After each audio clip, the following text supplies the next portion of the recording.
मिथिलाक संस्कार परक गीतक श्रेणी में मुरनक गीतक एकटा अलग ही रचना संसार छै।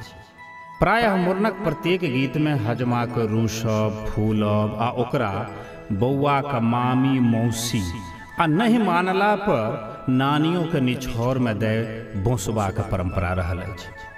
प्रस्तुत गीत के रचनाकार संकट मोचन झा शंकर जी नीक नीक शब्द लय रचल अछि बसल अछि। सुश्री बरखा झा एकरा अपन स्वरसँ सजौलनि अछि।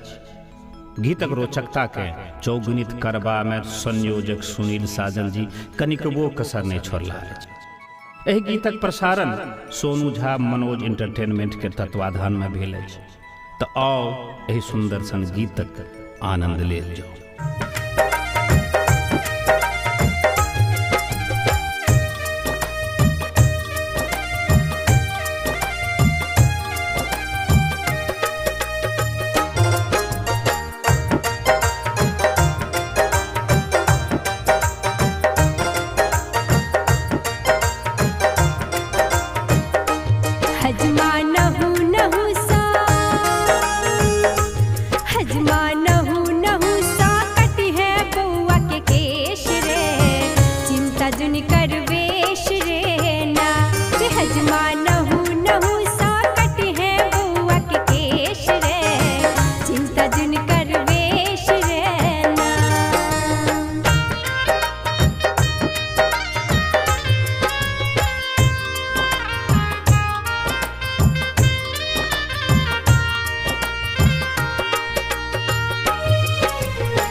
चिंता